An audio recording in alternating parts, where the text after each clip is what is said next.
வணக்கம். I am doctor Karunadevi. பத்தினி தெய்வங்கள் அப்படின்ட்டு ஒரு பதிவு கொடுத்துருப்பேன். அதில் வந்துட்டு என்ன சொல்லியிருப்பேன் அப்படின்னா, அந்த கணவனுடைய என்ன சொல்லுவாங்க, மூளையை வந்துட்டு செயல்பட வைத்து நம்ம அது மூலமாக நம்ம வந்து பலன் பெறணும் அப்படின்னு நான் சொல்லியிருப்பேன். அதுக்கு மாறாக நம்ம செய்கிறது பெரிய வந்து நம்பிக்கை துரோகம் அப்படின்னு சொல்லியிருப்பேன் நான். ஓகேங்களா. அதுக்கப்புறம் பார்த்தீங்கன்னா, என்ன வந்து பார்த்தீங்கன்னா, பத்தினி எனக்கு வந்து பாபா கடவுள் சொல்லிக்காரு, நீ வந்து பத்தினி தெய்வம் கண்ணா அப்படின்னு சொல்லிக்காரு என்னைய. அதனால எனக்கு வந்து அதை பற்றி பேசுகிறதுக்கான தகுதி வந்துட்டு எனக்கு இருக்குது.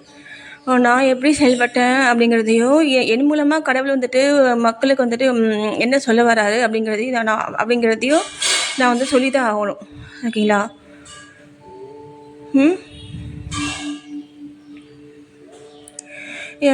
இப்போது பத்தினி தெய்வங்கள் அப்படிங்கிறது வந்துட்டு என்ன அப்படின்னா, நான் ஃபஸ்ட்டு வந்து ஒரு பதிவில் சொல்லியிருக்கேன் நான். அவங்க பிள்ளைங்களுக்கும் அவங்க கணவனுக்கும் தான் அவங்க வந்து முக்கியத்துவம் வந்து கொடுத்து செயல்படணும் அப்படின்ட்டு நான் சொல்லியிருப்பேன்.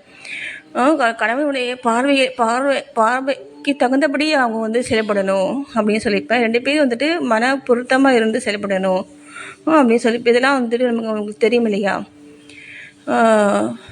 இப்போ இதில் வந்துட்டு என்ன சொல்ல வரேன்னா, இப்போது அந்த மாதிரி நம்ம வந்து பத்தினி தெய்வமாக நம்ம தெய்வம் சரிங்களா, தெய்வமாக நம்ம ஃபேமிலிக்கு நம்ம வந்துட்டு ஒரு ஒரு ஒரு விஷயத்தை செய்ய நம்ம வந்து நினைத்து அதை நம்ம வந்துட்டு ஸ்டாப் பண்ணுறோம் அப்படின்னா, அது வந்துட்டு 100% வந்துட்டு நமக்கு வந்துட்டு கைகூடி வரும்.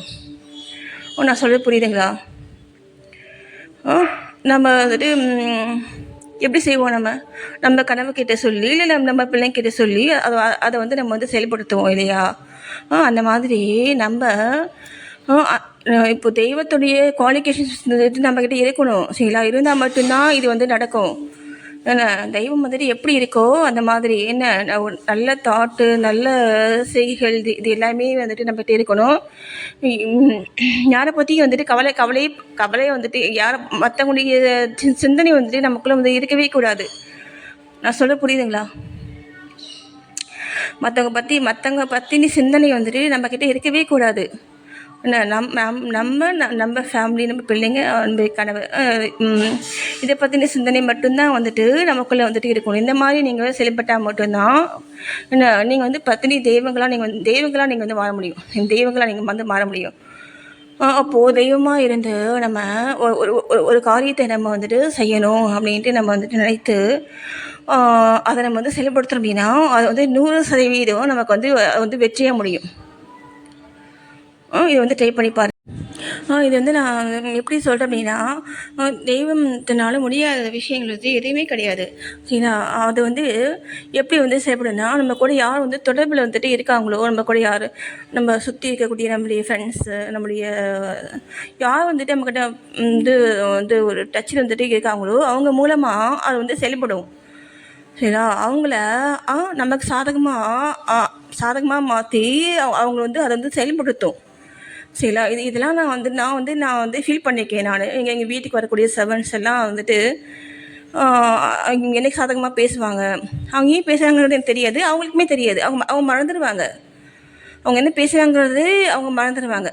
அதுதான் பார்த்தீங்கன்னா அந்த காடுடைய பவருங்கிறது சரிங்களா. இதெல்லாம் வந்துட்டு ட்ரூத்து சரிங்களா. நீங்கள் நான் சொன்ன மாதிரி நீங்கள் வந்துட்டு செலிப்ரிட்டிங்க அப்படின்னா இதெல்லாம் நீங்கள் கணக்கு கூட நீங்கள் பார்ப்பீங்க. ஓகே. அப்போது நம்மளுடைய முதல் தகுதினா என்ன, நம்மளால் வந்துட்டு செய்ய முடிந்த விஷயங்கள், பத்தினி தெய்வங்களால் செய்ய முடிந்த விஷயங்கள் வந்துட்டு என்ன அப்படின்னா, ஃபஸ்ட் விஷயம் வந்துட்டு என்ன அப்படின்னா, நினைத்த காரியத்தை நினைத்த இடத்தில் நினைத்த வகையில் செய்து முடிக்கும் சரியா தெய்வங்கள் சரிங்களா.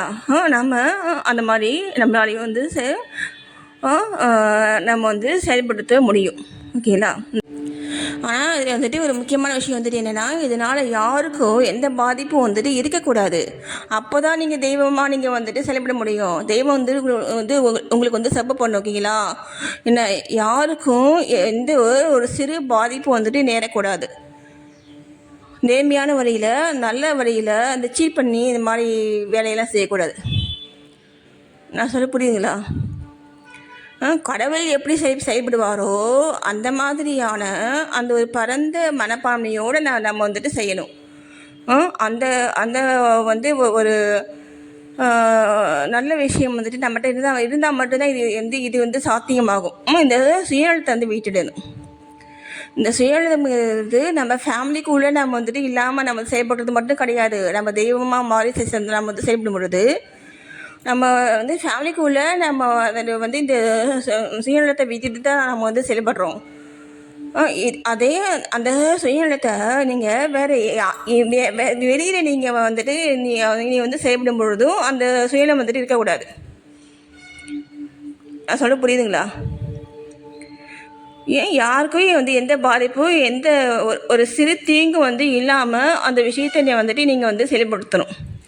ஓகேங்களா? அப்போ தான் அந்த தெய்வத்துடைய சப்போர்ட் வந்து நமக்கு கிடைக்கும். நீங்கள் வந்துட்டு நீங்கள் வந்து தெய்வமாக நீங்கள் வந்து செயல்படுறீங்க அப்படிங்கிறத உணர்ந்து அந்த தெய்வமும் வந்து நமக்கு வந்து துணையாக நிற்கும். ஓகேங்களா? நன்றி.